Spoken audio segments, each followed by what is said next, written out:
إلا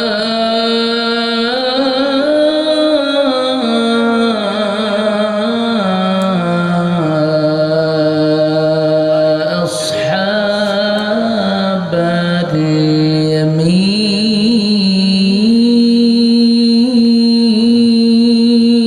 اليمين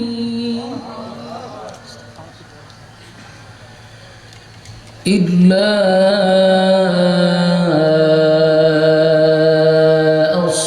أصحاب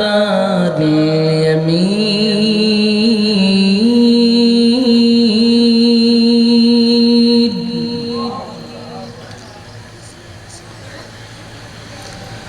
في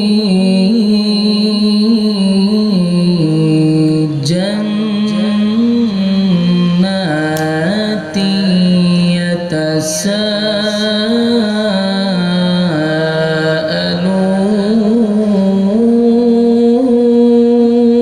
يتساءلون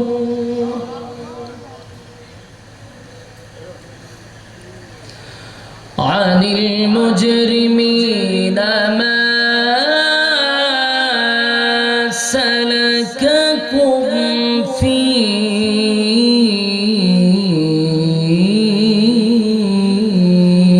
سقر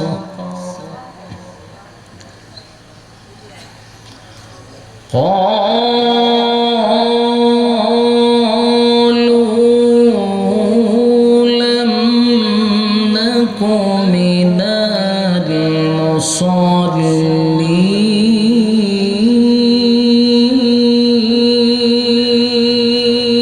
المصلين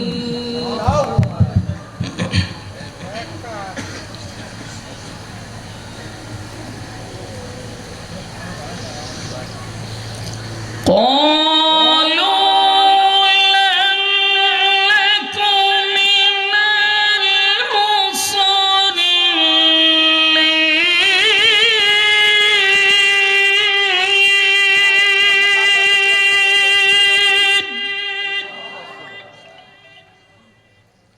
ওখান থেকে প্রজেক্টর এটা পুরোটা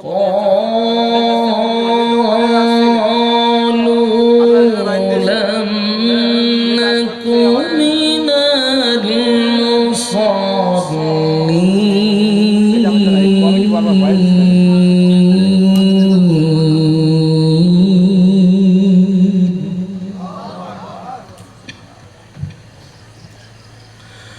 ولم نك نطعم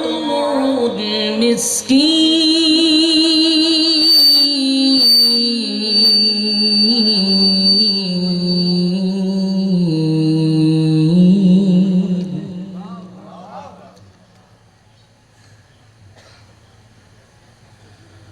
ولم نك نطعم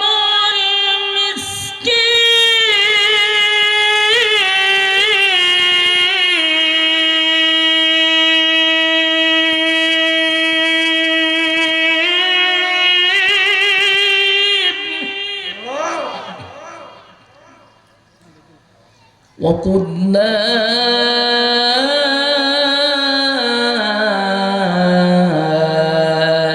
نخوض مع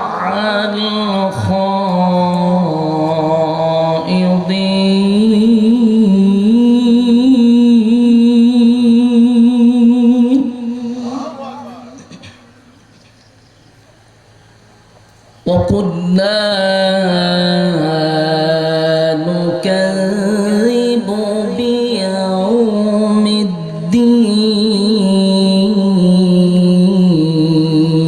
الدين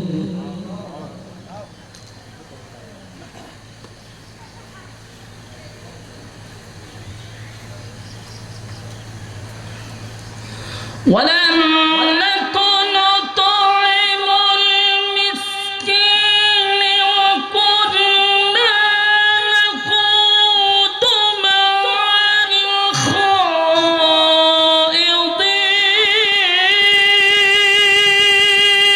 الخائضين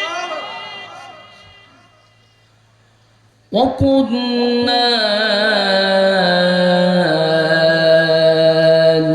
نخوض مع الخائضين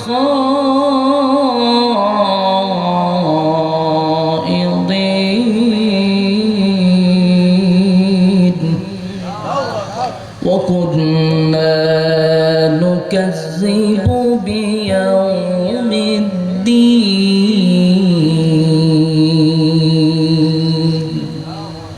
حتى أتانا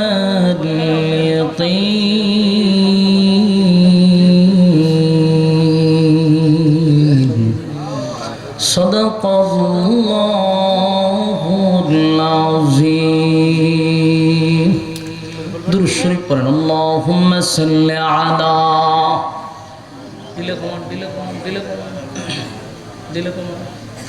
محمد وعلى آل محمد كما صليت على إبراهيم وعلى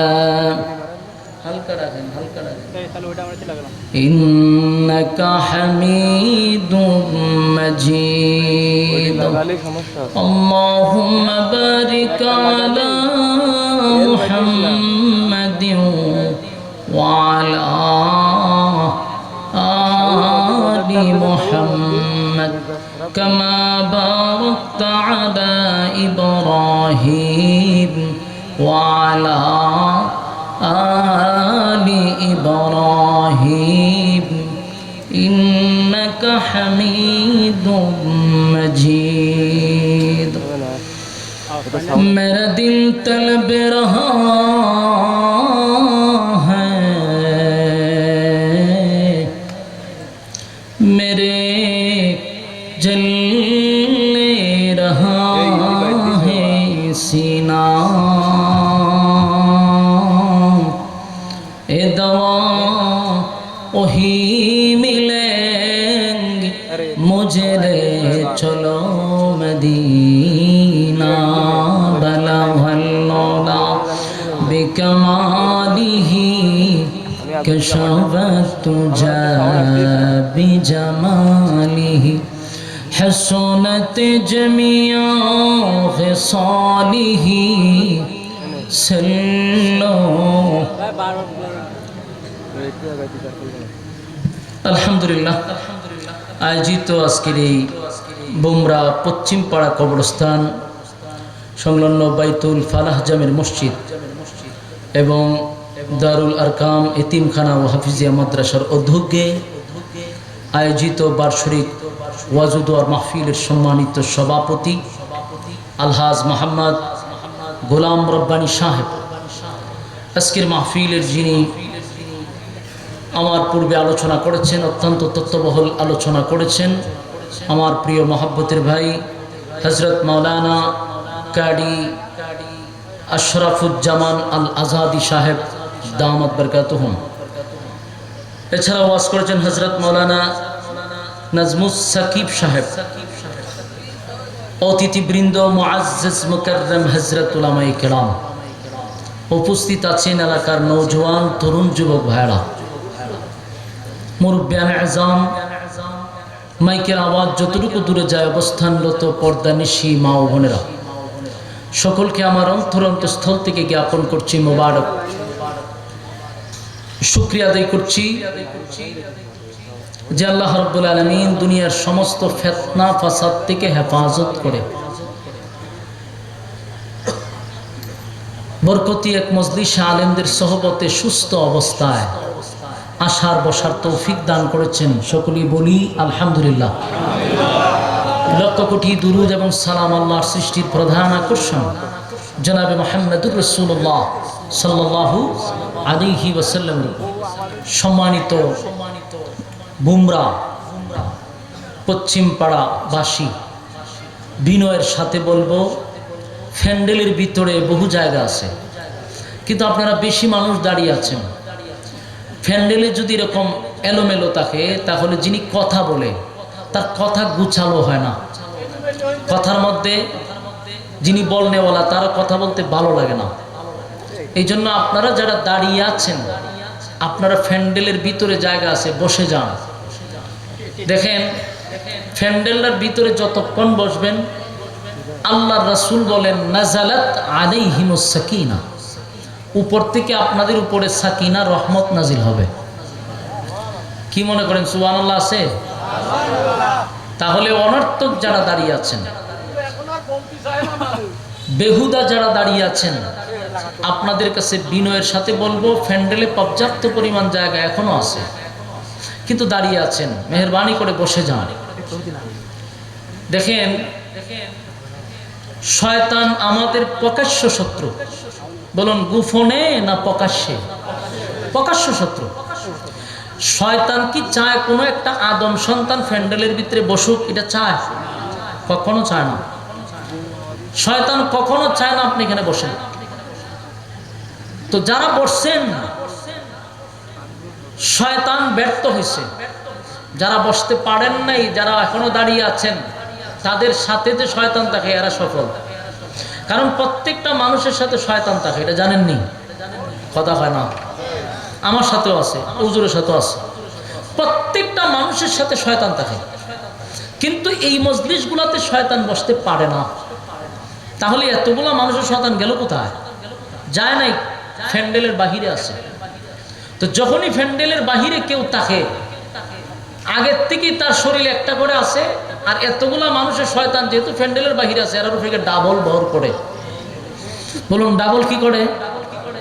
তো ডাবল ভর করলে ওই মানুষটা কি স্বাভাবিক থাকে? সে তো নিজের মধ্যে থাকে না, সে তো নিয়ন্ত্রণ হারা। এই জন্য দেখবেন যারা দাঁড়ায় রয়েছে, একজনও নিয়ন্ত্রণ নাই, সব নিয়ন্ত্রণ হারালো। এদের ভিতরে কোনো শান্তিও নাই। ঠিক কইছি না বেঠিক? দেখবেন একটা অস্থির অস্থির ভাব, কারণ একটা কাঁদে না, কিন্তু মিনিমাম 15টা করে কান্দে বসা। এতগুলা লড়াইতেছে, সে কি স্বাভাবিক থাকতে পারবো?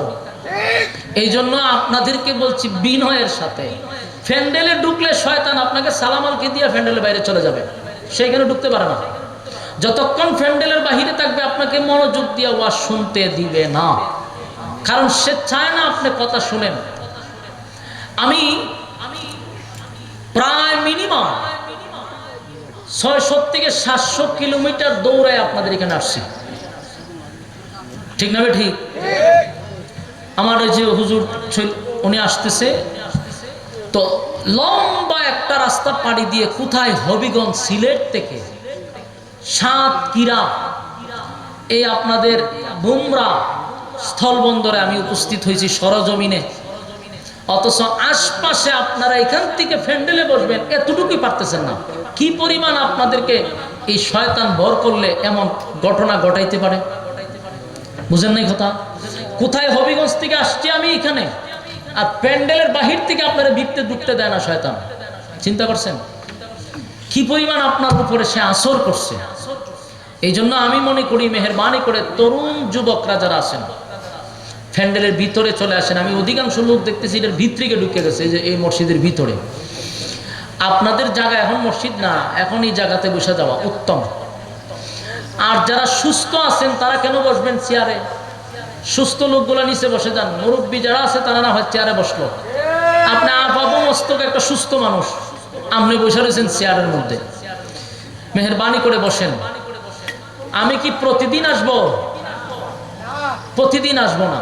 এই মাহফিলটা কি প্রতিদিন হবে? প্রতিদিন হবে না। তাহলে একদিন আপনি কত বড় কপাল পোড়া হইলে পরে একটা দিন আপনি বসতে পারেন না। আপনি নিজে প্রশ্ন করেন যে আমি কত বড় কপাল পোড়া, বছরে একটা মাহফিলে আমি বসতে পারি না, আমারে বসতে দেয় না। একটা মানুষ সিলেট থেকে আসছে, অন্তত আমি তো মেহমান, মেহমানের কদর করতে গিয়ে তো মানুষ একটু বসে। মেহেরবানি করে বসে যান। আমি আপনাদের সাতক্ষীরার থেকে বহু প্রোগ্রাম যায়, বহু ফোন যায়, আমার আসা সম্ভব না। আর মৌসুম, এই জন্য আমি আপনাদের এখানে আসি। তাও আমার কোনো মৌসুম না, আমার সারা বছর মাহফিল চলে, সারা বছরই চলে। তো আমি বহু কষ্ট করে আসছি। তখনই খুশি হব যখন আপনারা এই গ্যাপটা পুরা করে সুন্দর করে বসবেন, দেখতে ভালো লাগবে, ঠিক না? ঠিক। মেহেরবানি করে মোনাজাত পর্যন্ত কারা কারা থাকবেন এরকম নিয়ত আছে না আপনাদের? মোনাজাত পর্যন্ত কারা থাকবেন? হাত তুলেন তো দেখি। লিল্লাহে তাকবীর, লিল্লাহে তাকবীর বলেন একেবারে মোনাজাত পর্যন্ত ইনশাআল্লাহ বসেন। কিন্তু আমি ব্যর্থ হইলাম আপনাদের এলাকার যুবকরে বুঝাইতে, যতই বুঝাই, কারণ 15 জনে ভর করছে, এই লোক কি একজনের কথা শুনেন না? আসলো না, অনেকেই দাঁড়ায় আছে প্যান্ডেলের বাইরে। আপনার ভাই শীষ বন্ধ করেন, আপনার মাইকে শীষ দেয়, নয়েজ বন্ধ করেন, মেহেরবানি করে আপনারা বসেন। আমরা ঠিক আছে কথা না বলি, মেহেরবানি করে বসে যাই। আপনারা যত নিরিবিলি বসবেন তত আমার কথা বলতে সুবিধা হবে। আমি আপনাদের সামনে এই লোকটারে এতবার বলতেছি যে নয়েজ দেয়, এরপরও কথা বুঝতেছে না, খালি হাত দিয়ে কি দেখান আমারে, কি দেখান, কোনো চেষ্টা হইতেছে না। আপনার নয়েজ দিতেছে শুরুর থেকে, নয়েজ বন্ধ করেন। এত ভলিউম দেওয়ার দরকার নেই, কথা বললেন না, আপনি কাউন্টার দিবেন না, খাস করেন। আপনি এটা নয়েজ দিতেছে, আপনি এত ভলিউম বাড়ানোর দরকার নেই, মিডিয়ামে রাখেন সাউন্ডটা। সম্মানিত সুধী, আমি যে আয়াতে কারিমা আপনাদের সামনে তেলাওয়াত করছি, আজকের আলোচ্য বিষয় যেটা, যেহেতু পাশে একটা গুরুস্থান, আমি ভিন্ন একটা সাবজেক্ট মাথায় ছিল যে আলোচনাটা আমি করব, কিন্তু গুরুস্থান এখানে থাকার কারণে আমি পুরো সাবজেক্টটাই চেঞ্জ করছি, আয়াতও চেঞ্জ করছি। তো আয়াত চেঞ্জ করছি কারণে এখানে পাশে গুরুস্থান আছে। তো আলোচনাটা এমনভাবে হতে হবে যে আমরা যে গুরুস্থানের পাশে বসে আছি, আলোচনায় যেন সেটা ফুটে ওঠে, ঠিক না ঠিক? এই জন্য আমরা কোরআন থেকে কথা বলবো, কথাগুলি ধৈর্যের সাথে শ্রবণ করবেন ইনশাআল্লাহ। আপনারা না বসলে আমার কোনো লস নেই। আমি আসছি বহুদূর থেকে, আমার যা সম্মান করার কমিটি তো আমাকে করছে, কিন্তু আপনারা এত দূর থেকে বক্তা আনার পরে যদি আপনারা না বসেন, না শুনেন, লস আমার না আপনাদের? এখন লস আপনাদের, কারণ আপনাদের উচিত ছিল সিলেট থেকে বক্তা আনছি, আমরা কথা না শুনে যাব না, লস আপনাদের। এই জন্য বসে যান। আমাদের আলোচ্য বিষয় হবে তিনটা বিষয়ের উপরে। বলুন কয়টা? তিনটা বিষয়। এই তিনটা বিষয় মনোযোগ দিয়ে শুনলে আশা করি একটা সাবজেক্টের উপরে আলোচনা শুনে বাড়িতে যেতে পারবো। আমি মাঝে মধ্যে আপনাদেরকে হ্যাঁ না ঠিক বেঠিক বললে মাঝে মধ্যে কথা বলতে পারবেন তো? কারণ আমার বাড়ি হলো হবিগঞ্জ আর আপনাদের হলো সাতক্ষীরা, ভাষাগত দিক দিয়ে অনেক দূরত্ব আপনারা আমরা, ঠিক না ঠিক? এই জন্য আমি আপনারা যখন কথা বুঝবেন তখন হা না বললে আমি বুঝবো যে আমার কথা বুঝতেছে, আর একটা কথা বলার আগ্রহ তৈরি হবে। আর আমি যদি আমার ভাষায় কথা বলি কি আর ওয়াজ হবে না, এটা খবর জিয়ারত হবে। আমার জেলার ভাষা যে সুন্দর, কিছু বুঝার নাই। এই জন্য আমি এমনভাবে বলতেছি যেন আপনারা বুঝেন। মেহেরবানি করে কথাগুলি শ্রবণ করবেন। 4টা কারণে মানুষ জাহান্নামে যায়। বলুন কয়টা কারণে? 4টা কারণে মানুষ জাহান্নামে যায়। এই 4টা কারণ আমি আপনাদের সামনে উপস্থাপন করব। এখন আমরা যদি আজকের আলোচনা শোনার পরে এই 4 অভ্যাস, যে 4টা কারণে মানুষ জাহান্নামে যাবে, এই 4 কাজ যদি আমরা না করি, অথবা যেই কাজ করলে মানুষ জান্নাতে যাবে এই কাজগুলো যদি আমরা করি, তাহলে অন্তত এই 4টা কারণে আমরা জাহান্নামে যেতে হবে না, ঠিক না ঠিক? তাহলে আমরা একটু চিন্তা করে দেখেন যে আমরা আলোচ্য বিষয়টা কত গুরুত্বপূর্ণ।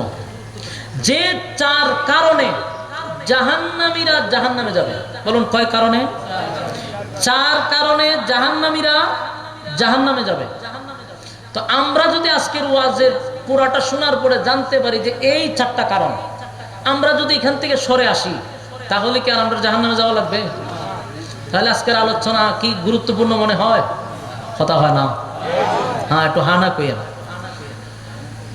সবচেয়ে গুরুত্বপূর্ণ আলোচ্য বিষয় আজকে যদি আপনি মনোযোগ দিয়ে শুনেন, 4টা কারণে যারা জাহান্নামে গেছে, আমরা এই 4টা কাজ করব না, আমরাও জাহান্নামে যাব না, ঠিক না ঠিক? আচ্ছা, পৃথিবীতে যত মানুষ আসছে এবং আছে এবং আসছিল, প্রত্যেকটা মানুষ, যারা চলে গেছে তো গেছেই, যারা বর্তমানে এখন আছেন এখানে যারা বসছেন, কেউ কি জাহান্নামে যাইতে চায়? কেউ জাহান্নামে যেতে চায়? যে নামাজ পড়ে না তারও মনে আশা আমি জান্নাতে যাইতে চাই। যে সুদ খায় তারও একটা আশা হাঙ্কা আমি জান্নাতে যাইতে চাই, ঠিক না ঠিক? সবাই জান্নাতই যাইতে চায়, কিন্তু প্রশ্ন হলো জান্নাত কি আমাদের মামুর বাড়ি? চাইলেই কি পাওয়া যায়? জান্নাত চাইলেই পাওয়া যায় না। আল্লাহ জান্নাত পাওয়ার জন্য শর্ত দিছে 2টা। জোরে কোন কয়টা?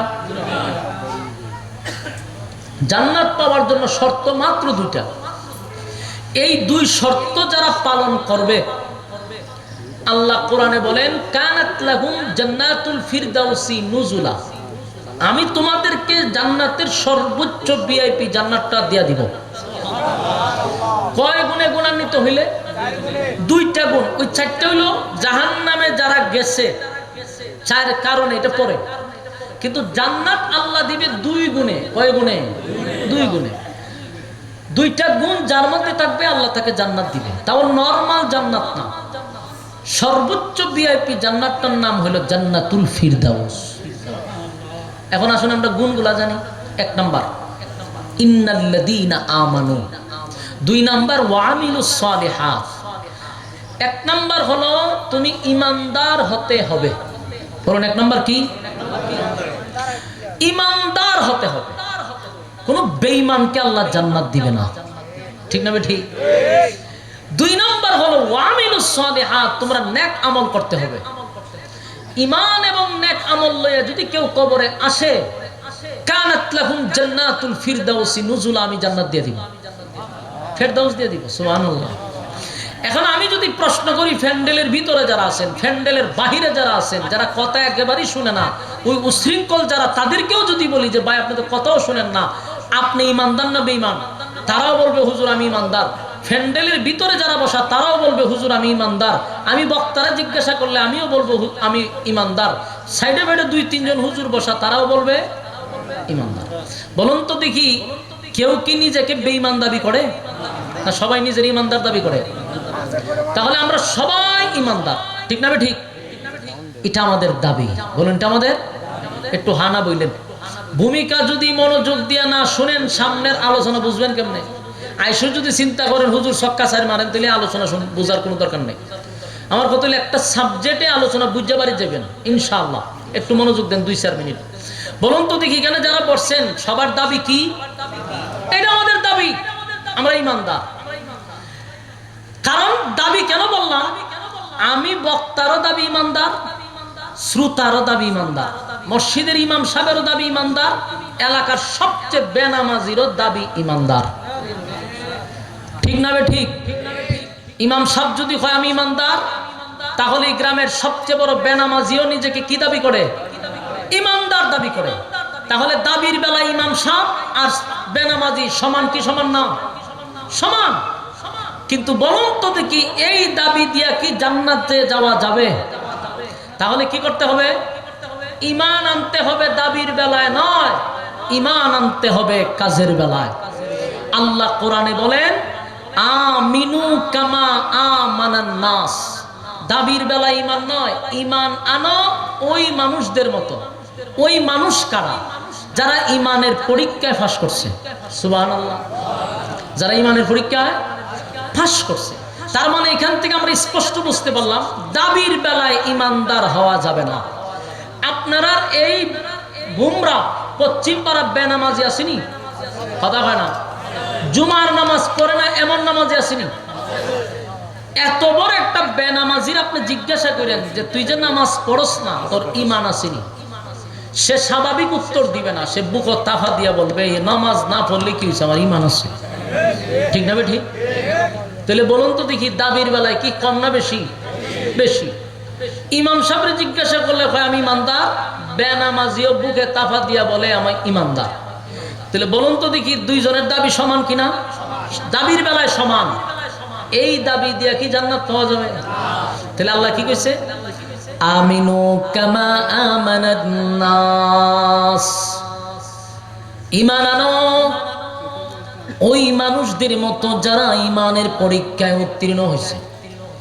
তার মানে এখান থেকে আমরা একটা মেসেজ পাইছি, দাবির বেলায় ঈমানদার যদি আমরা নিজের দাবি করি, দাবির বেলায় ঈমানদার দাবি করলে কোনো কাজে আসবে না। আমিনু কামা আমানান নাস, আল্লাহ ঈমান আনো তাদের মতো। তাফসীর কারকরা বলেন তারা আল্লাহ তাদেরকে, তারা কারা? আল্লাহ কাদেরকে বুঝাইছেন? তারা বলতে আল্লাহ কাদেরকে বুঝাইছে? আমিনু কামা আমানান নাস, তাদের মতো ঈমান আনো যারা অতীতে ঈমানের পরীক্ষা দিছে। এই অতীতে ঈমানের পরীক্ষা কারা দিল রে?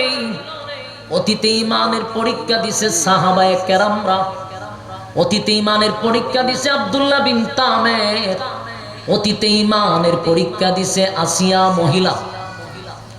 ফেরাউনের ঘর সংসার করেও সে জান্নাতি একজন মহিলা হয়ে গেছে।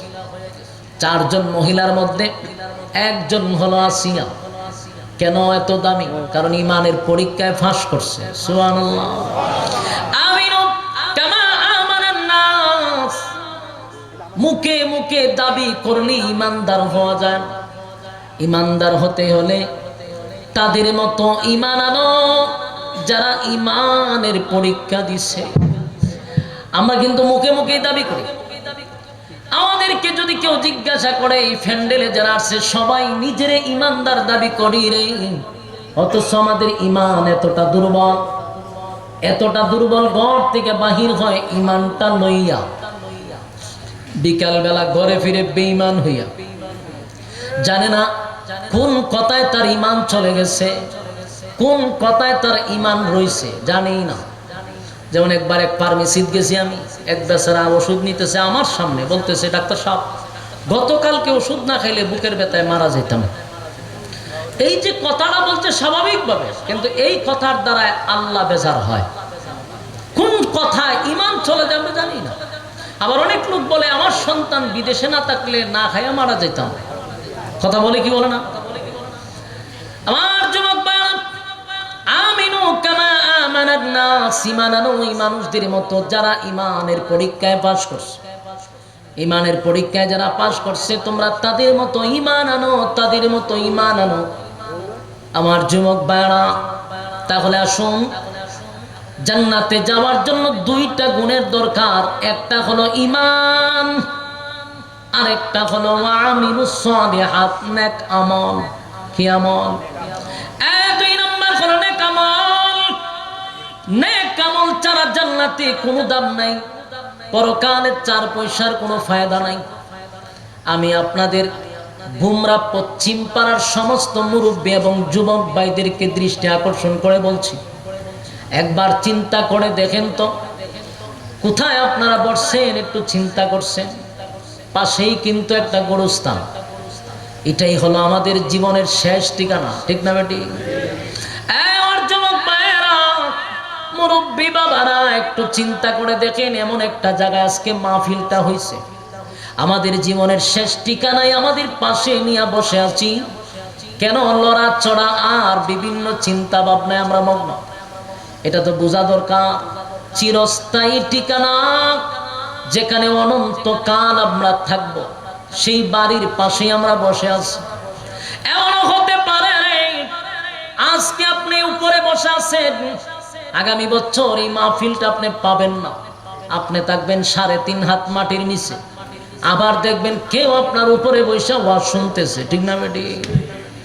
এই জন্য জীবনের শেষ মাহফিল মনে করে বসতে হবে, তাহলে আপনার কথার উপরে মনোযোগ আসবে। মনোযোগ তখনই আসবে যখন আপনি দিলটারে নরম করে বসবেন, যে আমি এবার বসছি, আগামী বছর এখানে বসবো, এটার কোনো গ্যারান্টি আছে? কোনো গ্যারান্টি নাই রে। আর বর্তমানে যারা যুবক আছেন তারা মনে মনে ভাবতেছেন, হুজুর আমরার তো মরার সময় হইছে না। কারণ মরবো তো বুড়া যারা, তারা সাদা দাড়ি যারা, তারা মরবো। বর্তমান বিশ্বের দিকে একটু তাকায়া দেখেন, বুড়া মরে কম। হ্যাঁ, বুড়া মরে কম, বেশিরভাগ মরে হলো যুবক। বেশিরভাগ মরতেছে যুবকরা, খালি অ্যাক্সিডেন্ট না, হঠাৎ দেখবেন স্টক ব্লক শেষ গেছে গা, ঠিক না বেঠি? বুড়া মরে না। বুড়া ঠিকই তার টাইম মতে গিয়ে সাইজ আস্তে আস্তে আল্লাহ তার একটা পর্যায়ে নিয়েছে। আমরা যারা গর্ব করতেছি আমরা মারা যাইতেছি। কেন? আমাদের গুনাহ বেশি, ওই বৃদ্ধ বুড়াটির গুনাহ কম, তাই হায়াত বেশি। আমরা গুনাহ করতে করতে আমাদের হায়াতের 12টা বাজায় দিচ্ছি। তাদের গুনাহ কম, তাদের হায়াত বেশি। এই জন্য বেড়াগিরি করার কিছু নাই। বর্তমানে বেশি মরতেছে যুবক, স্টক ব্লক করে শেষ। মুরব্বীরা স্টকও করে না, ব্লকও করে না, ঠিক না ঠিক? আমার যুবক ভাইরা, জীবনের শেষ ঠিকানা যেখানে সবার একটা জায়গায় যেতে হবে, আমাদেরকে সেখানে নিয়ে আসছে কমিটি, ঠিক না ঠিক? মাহফিলটা যারা করাইতেছে ওনারা আমাদেরকে আসল ঠিকানার কাছে নিয়ে আসছে। তাই সাবধান, দিলের কান লাগাইয়া কথাগুলি শোনা দরকার। প্রত্যেকটা মানুষ জান্নাতে যেতে চায়, কেউ জাহান্নামে যেতে চায় না। এখানে যতটা মানুষ বসছে, নামাজ পড়ুক না পড়ুক, কিন্তু মনে মনে জান্নাত চায়। জানতে হবে জান্নাত আমাদের মামুর বাড়ি না। জান্নাত পাইতে গেলে দুই গুণে গুণান্বিত হতে হবে। এক হলো ঈমান, আর এক হলো নেক আমল। ঈমানের পরে নেক আমল। নেক আমল ছাড়া কোনো এই জান্নাতে যাওয়ার আগেই পরকালের জীবনে শুধু নেক আমলেরই মূল্য আছে। যার নেক আমল আছে তার দাম আছে, যার নেক আমল নাই তার দাম নাই। এই জন্য ভাই, ঈমান আর নেক আমল লইয়া যদি কবরে যাইতে পারি, আল্লাহ বলেন কানাত লাহুম জান্নাতুল ফিরদাউসি নুজুলা। ওয়াদা দিলাম